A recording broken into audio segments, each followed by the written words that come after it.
আমি আছি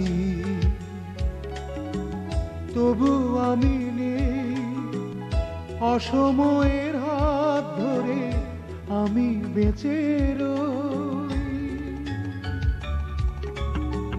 সংকটে দুঃসময় তোমাদের পাশে থেকে আমি জেগে রই, আমি বেঁচে রই।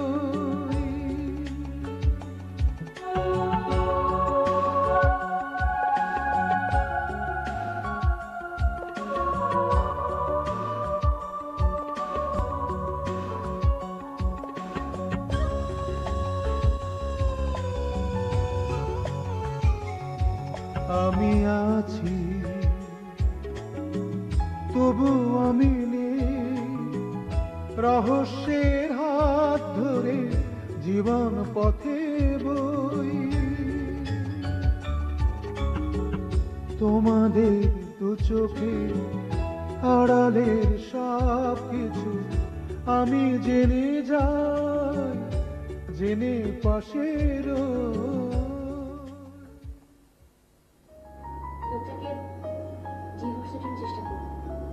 ডিভোর্স? ভাগ্যিস আমাদের চিনতে পেরেছে, নাহলে তো আজকে একটা কেলেঙ্কারি হয়ে যেত। কেলেঙ্কারি হয়ে যেত, আমি জানি। আপনি জানেন? হ্যাঁ, আমি জানি। তুমি না বলেছিলে তুষার ভাই খুব স্মার্ট ছেলে? তাহলে এখন এরকম উদ্ভট কাপড় চোপড় পরে কেন ঘুরে বেড়ায় বলো তো? আমিও তো সেইটাই ভাবছি। মাটি টেনে নিলেন কেন? যথেষ্ট শক্ত কিনা পরীক্ষা করে দেখার জন্য। আমাকে মারছেন কেন? এখনো কিছু বুঝতে পারেননি, তাই না?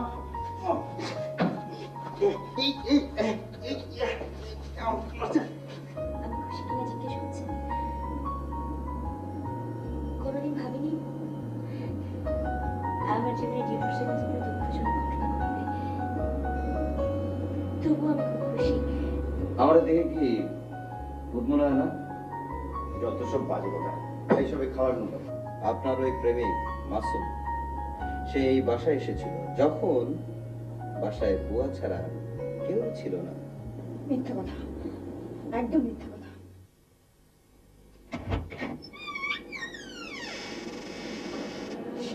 তুমি? আমি। মাসুম, তুমি এখানে কি? মাসুম, বাহ, বেশ সুন্দর সাজিয়েছে। তুমি এখানে কেন এসেছো? কেন এসেছে? কতদিন পর আমাদের দেখা, তাই না? প্লিজ এখান থেকে চলে যাও। আমি চাই না যে আমাদের আর কোনো যোগাযোগ থাকুক। যোগাযোগ থাকবে না? এটা কি বলছো বৃষ্টি? বসতে বলবে না? ঠিক আছে। আচ্ছা, তোমার মনে আছে একটা সময় তুমি, আমরা দুজন কথাবার্তা ছিলাম? হয়তো ছিলাম, কিন্তু এখন আমি। আমি জানি সময় মানুষকে এমনি করেই বদলে দেয়। দেখো, আমি ব্যবসায়িকভাবে ইদানিংকাল খুব ক্ষতিগ্রস্ত হয়েছি, তাই আমার কিছু টাকা দরকার। বেশি না, এই ধরো 1050 টাকা হলেই আমার চলবে। তুমি এসব কথা বলতে এখানে এসেছো? তোমাকে বলবো না তো কাকে বলবো? কেন? আমাকে কেন বলবে? তুমি দেবে। কি দেবে? আমি তোমাকে টাকা দেব? কেন দেব? তুমি দেবে এই জন্যে। টাকাটা না দিলে আমি তোমার স্বামীকে আমাদের দুজনের সম্পর্কের কথা সব জানিয়ে দেবো। তোমার কথা আমার হাজবেন্ড কখনোই বিশ্বাস করবে না। করবে, অবশ্যই করবে। কারণ তোমার আমার আমাদের দুজনের অন্তরঙ্গ মুহূর্তের ছবি আর চিঠিগুলো আমি খুব সযত্নে রেখে দিয়েছি। প্লিজ এরকম করো না। আমার হাজবেন্ড আমাকে খুব ভালোবাসেন। তুমি আমার জীবনটা নষ্ট করে দিও না প্লিজ। না, আমি তোমার জীবনটাকে নষ্ট করতে চাই না বলেই আমি তোমাকে হারাই। কিন্তু এত টাকা আমি কোথায় পাবো? টাকা তুমি কোথায় পাবে তা আমি জানি না, তবে টাকাটা না দিলে ওই চিঠি আর ছবিগুলো আমি তোমার স্বামীর কাছে পাঠিয়ে দেবো। Please, Basun. For God's sake. এমন করো না। আমি তোমাকে 3 দিনের সময় দিচ্ছি। 3 দিনের মধ্যে যদি টাকা না পাই তাহলে ওই কাজটি আমাকে করতে হবে। Basun, please. Please. আমার সময় নেই,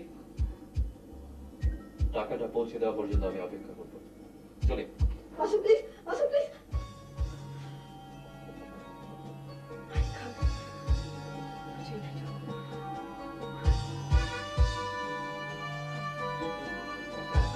আপনি কিভাবে জানলেন? আপনি কি ওখানে ছিলেন? কি জানি, থাকতেও পারি। কিন্তু বৃষ্টি ভাবে এখন আপনি আপনি কি করবেন? আমি জানি না। আমি জানি না। আমার আমার হাজবেন্ড যদি সব ছবি আর চিঠি দেখে তাহলে তাহলে সে আমাকে অবিশ্বাস করতে শুরু করবে। বিশ্বাস করুন, আমি আগে সব কথা বলে গেছি। আমার হাজবেন্ডকে আমি খুব ভালোবাসি। আমি জানি আপনি আপনার হাজবেন্ডকে খুব ভালোবাসেন, সেজন্য বলছি সব সব ঠিক হয়ে যাবে। আপনি কোনো চিন্তা করবেন না, সব ঠিক হয়ে যাবে। কিভাবে ঠিক হবে? আমি এতগুলো টাকা কোথায় কোথায় পাবো? আপনি কোনো কিছু চিন্তা করবেন না, আমি বলেছি সব ঠিক হয়ে যাবে। আপনি দেখবেন সব ঠিক হয়ে যাবে। ওই শয়তানটা আপনাকে টাকার জন্য 3 দিন সময় দিয়েছে, এখনো 2 দিন বাকি আছে। টাকার চিন্তা বাদ দিয়ে আপনি একটু হাসি খুশি থাকার চেষ্টা করেন, সোহেল যেন কোনো কিছু বুঝতে না পারে। আমি একটু বাইরে যাবো।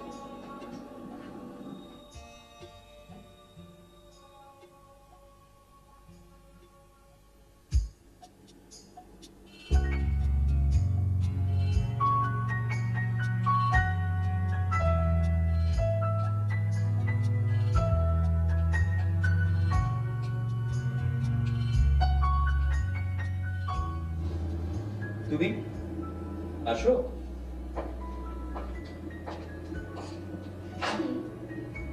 আজ তোমাকে খুব খুশি খুশি মনে হচ্ছে। আজ আমি খুশি, ভীষণ খুশি। যার সন্ধানে এতটা কাল কাটিয়েছি, আজ তা আমার হাতে উঠবে। সন্ধান? কিসের সন্ধান? কিসের সন্ধান? টাকা, অনেক টাকা, অনেক টাকা।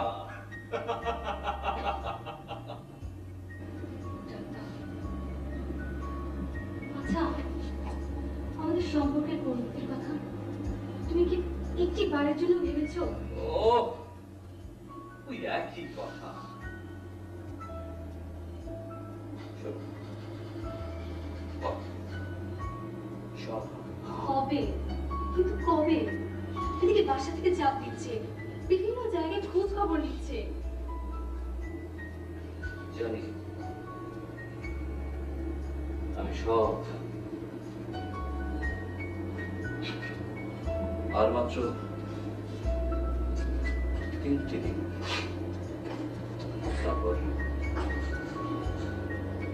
তারপর সোনার হরিণ আমার হাতের মুঠোয়।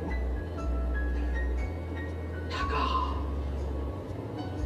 টাকা। বিয়ের কথা ভাবছই তো? বেশ ধুমধামের সাথে আমাদের বিয়ে হবে। আর মধুচন্দ্রিমা এখানে নয়, শুধু প্যারিসে। সত্যি সত্যি বলছো? হ্যাঁ, সত্যি সত্যি।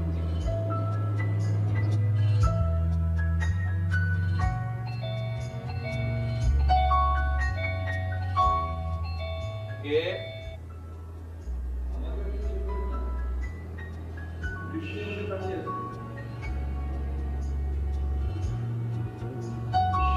বৃষ্টি পাঠিয়েছে?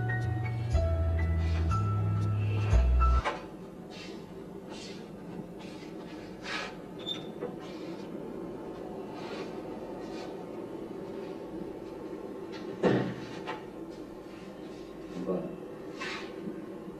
সুন্দর ভাষা। আসসালামু আলাইকুম মাসুম সাহেব। আপনি দাঁড়িয়ে আছেন কেন? বসুন, আপনার সঙ্গে আমার অনেক কথা আছে। বসুন।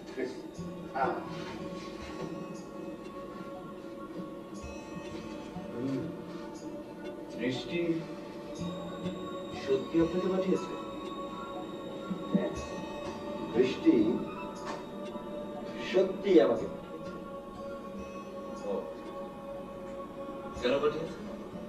কেন পাঠিয়েছে আপনি জানেন না বেশি? না। জানেন না তাই না? তাহলে আমি আমি চিঠি ছবি দিই। চিঠি আর ছবি? কার চিঠি, কার ছবি? মাসুম সাহেব, আমি না একটা মুভি বানাবো, সেটাতে অ্যাক্টর হিসেবে আপনাকে নেবো, কিন্তু প্লিজ এখন এখন আপনি অ্যাক্টিং করবেন না, জিনিসগুলো দিয়ে দিন। টাকা না পেলে আমি তো জিনিসগুলো দেবো না। কিন্তু আপনি একটি টাকাও যে পাবেন না। তাহলে আমি ছবি আর চিঠিগুলো দেবো। তার মানে আমি জিনিসগুলো পাবো না, তাই না? না। কিন্তু জিনিস কি করে পেতে হয় আমি তো ভালো করেই জানি, কিন্তু আমি আমি আপনার উপরে কোনো জোর খাটাবো না।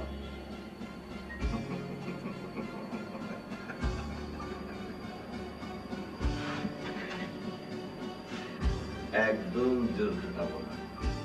আপনি আসতে পারেন, আর বৃষ্টিকে বলবেন সে এসব কথা আপনাকে বলে ভালো করে, এর শাস্তি তাকে পেতেই হবে। শাস্তি তাকে পেতেই হবে? মাসুম সাহেব, কে শাস্তি দেবে আর কে শাস্তি পাবে সেটা একমাত্র আল্লাহই জানেন। যান, বেরিয়ে যান, আর কখনো এখানে আসবেন না। আসতে বলেন, আমি ভয় পাই, ধমকালে আমার বুকটা ধরফর করে। মাসুম সাহেব, আমার খুব দুঃখ হচ্ছে, আপনার মতো একজন মানুষকে জীবনে আর কোনোদিন দেখা যাবে না, ভাবতেই আমার কষ্ট হচ্ছে। আচ্ছা, আসি।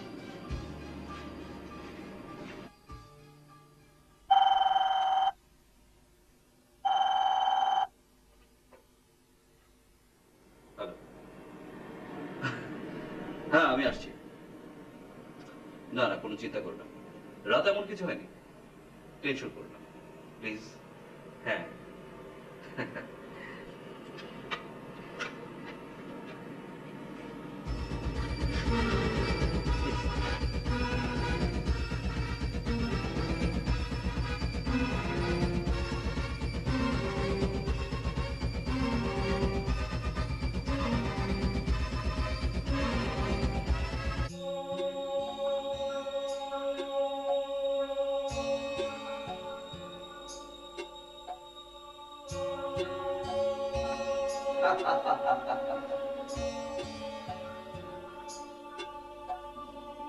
আবে আবে আবে আবে আবে আবে আরে কি হয়েছে?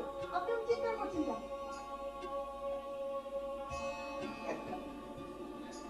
দেখেন তো এই ছবিটা চিনতে পারেন কিনা? মাসুমের ছবি।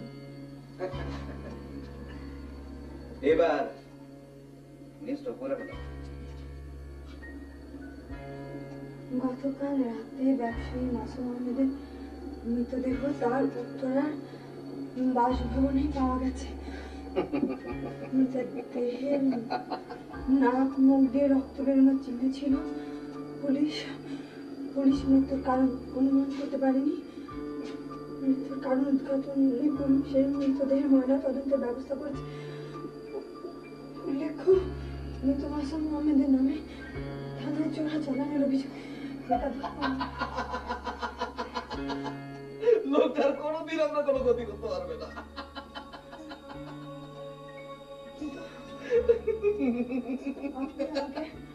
আপনি আমাকে গতকাল বলেছিলেন যে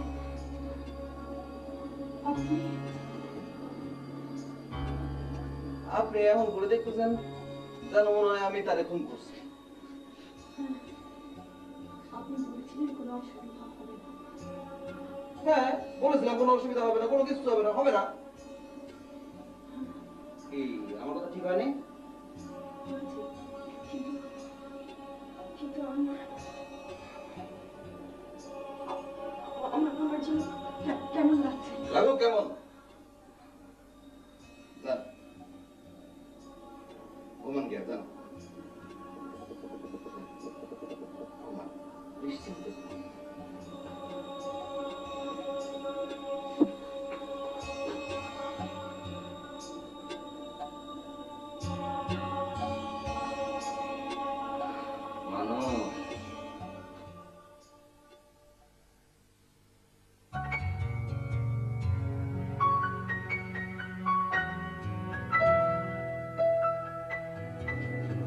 তুষার ভাই আসতে পারি?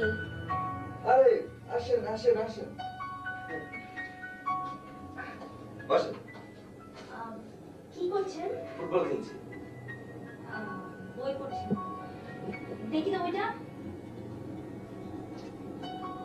ভূতের বই? ভূতের গল্প পড়তে আমার খুব মজা লাগে। খালি মজা লাগে? ভালো লাগে না? ভয় লাগে বলেই তো মজা লাগে। আচ্ছা, আপনি ভূতে বিশ্বাস করেন? একদম না। আপনি করেন? করবো না মানে? আরে আমি নিজেই তো একটা ভূত।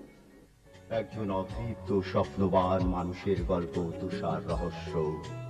আপাত এ নাটকের ঘটনা তথাগত বাস্তব না হলেও এক জাগতিক প্রাপ্তি অপ্রাপ্তি ঊর্ধ্ব মানবিক উপাখ্যান। চোরাপথ, গুপ্তপথ, অন্ধপথ সব পথেই তুষার এক দুর্দমনীয় শক্তি। কখনো নিছক উপকারী, কখনো সত্য কথক, কখনো ভবিষ্যৎ দ্রষ্টা, কখনো বা দেবতার নিকটবর্তী ভালো মানুষ। তুষার এক চলমান আলোকবর্তিকা, আলো গিলিয়ে দৃশ্যের অন্তরালে। তাই পদচ্ছাপ চুম্বন করে করে অতঃপর আমরা তুষারের পথে যাত্রা শুরু করি।